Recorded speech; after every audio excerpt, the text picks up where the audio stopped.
आप सभी को नमस्कार है। आज हम लोग बात कर रहे हैं एक बहुत ही बेहतरीन बुक जिसका नाम है think and grow rich by Napoleon Hill. इस बुक के चैप्टर नंबर 13 की बात कर रहे हैं जिसका नाम है मस्तिष्क यानी कि ब्रेन। तो लेखक आज से 40 साल पहले अपने एक सहयोगी डॉक्टर अलेक्जेंडर ग्राहम बेल और डॉक्टर एल्मर आर गेट्स के साथ काम कर रहे थे और इन्होंने यह निष्कर्ष निकाला कि हमारे ब्रेन में दो तरीके का स्टेशन होता है, रिसीविंग स्टेशन और ब्रॉडकास्टिंग स्टेशन। रिसीविंग स्टेशन एक तरीके से रेडियो की तरह काम करता है। जो रचनात्मक क्रियाशीलता यानी कि क्रिएटिव हमारा माइंड होता है, इमेजिनेशन होता है, वो ब्रेन का रिसीविंग सेट है यानी कि रिसीविंग स्टेशन है। जिस तरीके से हम कुछ भी इमेजिन करते हैं, सोचते हैं, अगर हम इसको बढ़ाना चाहते हैं यानी कि हम अपने ब्रेन के पावर को अगर बढ़ाना चाहते हैं तो हमें इसे हाई वाइब्रेशन में लेकर के जाना पड़ेगा या फिर हमें मोटिवेटेड होना पड़ेगा। सबसे ज़रूरी चीज़ है कि समझ लें ये रिसीविंग स्टेशन होता क्या है। दूसरों के विचार, दूसरों की भावनाओं को हमारा ब्रेन ऑब्जर्व करता है, समझता है, एक्सेप्ट करता है, रिसीव करता है और उस तरीके की चीज़ें हमारे दिमाग में इमेज बनती हैं, वीडियोस बनती हैं, विजुअलाइजेशंस होता है और वो चीज़ें सबकॉन्शियस माइंड में चली जाती हैं। तो उसी चीज़ की बात हो रही है कि हमारे इमेजिनेशन पावर है वो किस तरीके से काम करता है और हम उसको किस तरीके से बढ़ा सकते हैं।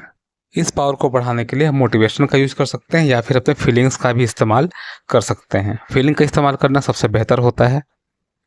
अकॉर्डिंग टू ऑथर कहते हैं कि हमारी जैसे फीलिंग होती है उस तरीके से हमारा रिसीविंग स्टेशन काम करता है और ये पॉजिटिव है कि नेगेटिव है इससे कोई मतलब नहीं है। तो हम किसी भी तरीके का फीलिंग अपने अंदर रखते हैं वैसी चीज़ें हम रिसीव करते हैं।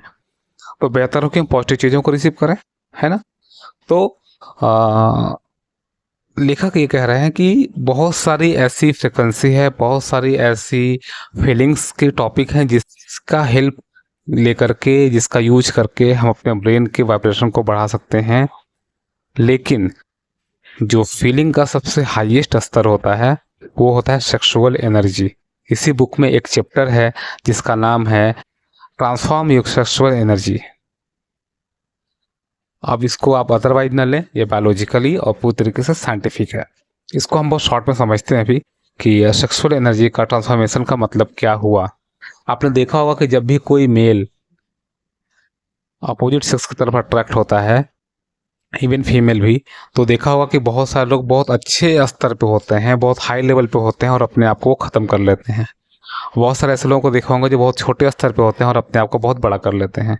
ऐसा इसलिए होता है कि ब्रेन का फंक्शन इसी तरीके से काम करता है कि जब सेक्सुअल एनर्जी कहीं अप्लाई होती है तो कंपैरिजन के तरीके से या फिर हम सामने वाले को ज़्यादा हेल्प करने की वजह से, सामने वाले को ज़्यादा केयर की वजह से अपने आप को ग्रोथ की तरफ लेकर के जाने का प्रयास करते हैं।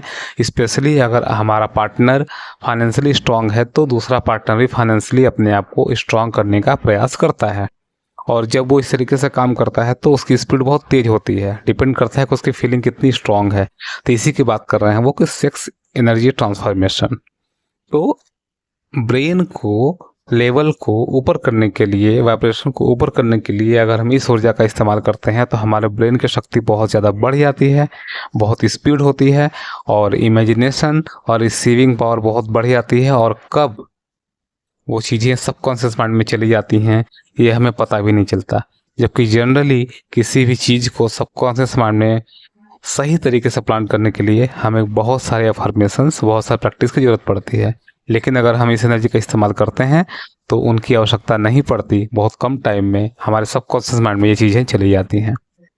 जो चीज़ें सबकॉन्शियस माइंड में होती हैं वो एक वाइब्रेशंस बाहर की तरफ भेजती हैं जिसको कहते हैं ऑथर ब्रॉडकास्टिंग स्टेशन, यानी रिसीविंग स्टेशन जो हम इमेजिनेशन करते हैं, जो विजुलाइज करते हैं, और ब्रॉडकास्टिंग स्टेशन यानी कि जो वाइब्रेशन हम नेचर को दे रहे हैं, यानी कि सबकॉन्शियस माइंड में क्या चीज़ें प्लांट हो रही है उसके बारे में बात हो रही है। अब इसकी ऊर्जा कितनी होती है इसको हम सोच भी नहीं सकते। ऑथर कहते हैं कि महानतम जो शक्तियाँ होती हैं वो अमूर्त होती हैं। अमूर्त का मतलब क्या? जो विजुअल ना हो, जिन्हें हम देख ना सकें। लगभग हजारों सालों से ऐसा देखा गया है कि इंसान उन चीज़ों पर ज़्यादा ध्यान दे रहा है जो फिजिकल फॉर्म में है, या फिर जो हमारे पांचों इंद्रियों से कनेक्टेड होती हैं।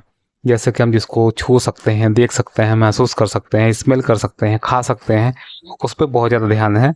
लेकिन होता यह है कि जो भी शक्तियाँ बहुत पावरफुल हैं वो इनविजिबल हैं। जैसे कि ग्रेविटेशनल फोर्स, ये कैसे काम करता है इंसानी दिमाग अभी तक एग्जैक्ट समझ नहीं पाया। काम क्या करता है ये तो समझ में आ रहा है, कैसे हो रहा है ये समझ में नहीं आ रहा है। समुद्र की लहरें कैसे उठ रही हैं ये समझ में नहीं आ रहा है।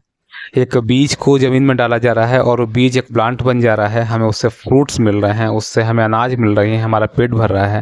ये कैसे हो रहा है एग्जैक्ट हमें नहीं पता, ये इनविजिबल है। हम किसी चीज़ को खा रहे हैं, हमारे बॉडी में वो पूरी तरीके से ऑब्जर्व हो जा रहा है। एग्जैक्ट कैसे हो रहा है यहाँ तक कभी दिमागी स्तर नहीं पहुँच पाया है। तो ऑथर ये कहते हैं कि जो भी बेहतरीन और शानदार चीज़ें हैं वो इनविजिबल हैं। इसी तरीके से हमारे जो दिमाग है, हमारे जो विचार हैं वो भी बहुत पावरफुल हैं, बहुत शक्तिशाली हैं, और वो इनविजिबल हैं।